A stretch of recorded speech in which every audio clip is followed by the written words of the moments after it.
Hello there, this is Deva, your financial literacy plug, and today we're taking a closer look at ride sharing services in Nigeria.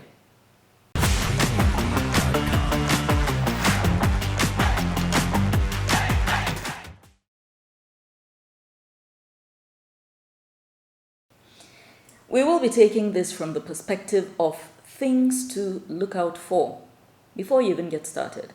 So we'll be taking 10 of these points that you should be mindful of. Now, in the last decade or thereabout, ride shares in Nigeria have become a very popular service. This is a situation where a person uses his or her private vehicle as public transport. They get signed up to a certain platform that organizes everything, sends them passengers' locations, links them up with passengers who require their services, and they remit something to the rideshare company and keep the bulk of the profit for themselves. In Nigeria, two examples I can readily give are Uber and Bolt, with Bolt being the more popular version, simply because it's more affordable. So let's take a closer look at the 10 things you need to keep in mind if you have been considering putting your vehicle up for a ride-sharing service. Now, first and foremost, the vehicle must be in great shape. Remember, you're not using it just for personal reasons or purposes alone. You will be using it for commercial services as well. And this will require you going to places that you might ordinarily not go by your personal self, areas where the roads are bumpy, not so good, and this will take a toll on your vehicle. The newer it is, the better shape it is in, the better for you. The more you can get out of it in the long run. So that's point number one. Point number two, you need to make sure that all of your documentation is in order. This will be your driver's license, the car's vehicle particulars. Any paperwork that is related to that vehicle should be up to date. That is, it should not yet have expired, and you should even have it at all. So let's say, for instance, your vehicle has tinted glasses. You should have a tint permit from the police. I don't know if the tint permit thing is on, but I'm just giving you instances of the kinds of documentation that you should have. So bear that in mind as well. Point number three, you should also make sure that you have your fire extinguisher, spare tire, your triangle, everything that makes up all those parts that we ordinarily don't bother too much about when we're using our own personal vehicles. This time, you're using it for commercial purposes, and all of these things must be available and in good form. Point number four, and this might be something that may not have occurred to you. It is something that you absolutely need to have a smartphone and adequate data for. So you don't want to be offline at a point when people are actively searching for a ride share. You will not be able to even get customers at all. If you're using an analog device, you need to have a phone that you can easily link to the internet. Now, point number 5. Ride-sharing services are more profitable if you are handling the vehicle yourself. That is, if you are the driver. This goes without saying. Literally any small business, if you, the small business owner, is the person actually driving the entire process, you find that you're able to stop money slipping through the cracks. You're more responsible, you're more disciplined with how you're handling the business because it's your own blood, sweat, and tears. So naturally, you give it more attention. You give it more of everything it needs to grow. This is not always the case when you outsource to a third party for obvious reasons. Many people who do not drive daily do not understand that driving actually takes a serious toll on your physical health, especially if you have to do it for long periods of time and you're doing it daily. It is one thing to commute from your home to your office and back. It is something else to spend maybe 8 hours doing it daily.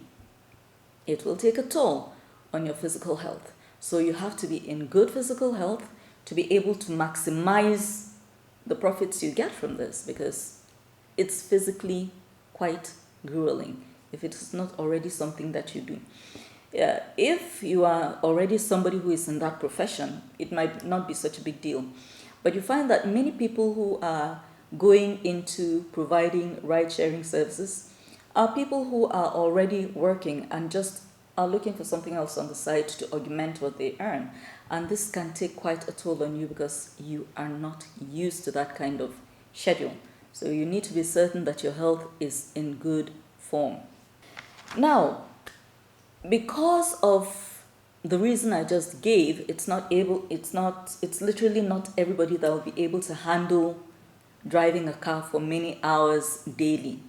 Some people choose to outsource, just get a driver to handle the vehicle for them.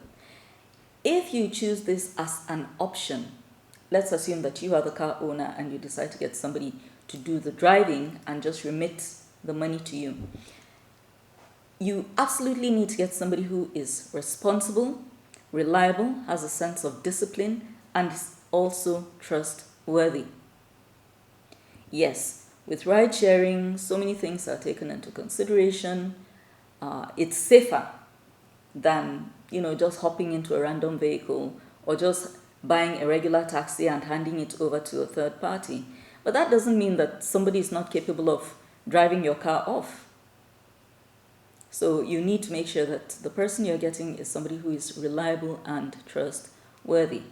Now, if you are the driver who has been hired as a Bolt or Uber driver to remit profits at the end of the week to the owner of the vehicle, one thing you need to be mindful of is, in many instances, there's an agreement of how much you should remit weekly.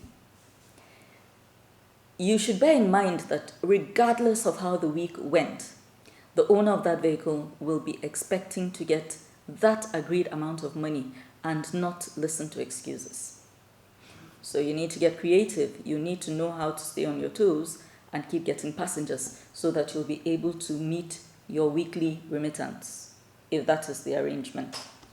So that is for those who are not the actual owner of the vehicle and are just driving it for somebody else. Point number 7, especially in very urban areas like Abuja, this is the seat of government, so what might not be happening at state level, at local government level, well, we get to bear the brunt of it here. Any policy that government comes up with, we're the ones that it gets experimented on first because it's the seat of government. Everybody wants to look good doing their job. Ordinarily, that should be the case across the country, but we all know that's not usually the case across the country. Where am I going to? You need to be mindful of the government, the state officials, VIO, road safety, and all these other people. You need to be mindful of your pick-up and drop-off points. Don't drop people randomly in weird corners because you are going to be taxed. You are going to be penalized. And if you're not very careful, you might actually wind up in way bigger trouble than just parting with a little bit of money. So you need to educate yourself about your pick-up and drop-off points and the consequences behind breaking that. Keep that in mind. Point number 8. We live in dangerous times. Goes without saying. If you receive a request and you are uncomfortable, sometimes it's just even a sixth sense. There's something about the whole thing that seems fishy, you can decline. Do not put it upon yourself that you must attend to every passenger once you're free. Be mindful of your personal safety. Remember that if somebody steals that vehicle and sells it, they're going to put money in their pocket, and a lot of people are really broke right now. If you're suspicious, don't accept that offer. You also have to bear in mind, however, that you can get penalized by Bolt if, it turns out that you have too many of these rejections. You're rejecting too many passengers. So it's something that you need to do with caution. Don't just do it because you can do it. Do it because there's a valid reason to decline. And it also takes money out of your pocket when you decline anyway. So I would assume that this is something that people would handle responsibly. Point number 9, and this is something I think every service provider has to contend with. Be ready to cope with difficult or rude passengers or customers, as the case may be. People can have an attitude about them. Sometimes it's just because they're having a really bad day. Sometimes it's the person's personality. There are people who feel that because you are providing a certain kind of service, you are beneath them, and they'll address you as such. You need to be able to roll with the punches. You cannot allow everybody who does that to you to rile you up and ruin your day. So you will encounter such people. Be prepared for them.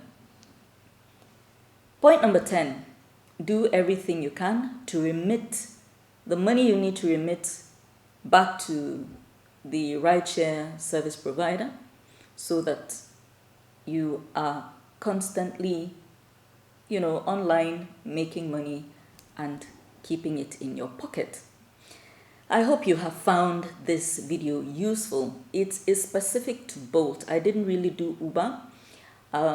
This is not a paid thing. I just did this because Bolt is a rideshare service that's very popular in Nigeria at the moment, both for passengers and for people who want to use their vehicles for such services. So if this video has been useful to you, kindly like, comment, share, and if you have not already done so, subscribe. Also remember that we don't just do YouTube. We actually provide video production services of all kinds, and it will do you good to send a message to the phone number on the screen. WhatsApp only, please. You can also reach us on any of our social media platforms, particularly Facebook. Thank you for watching, and see you again next time.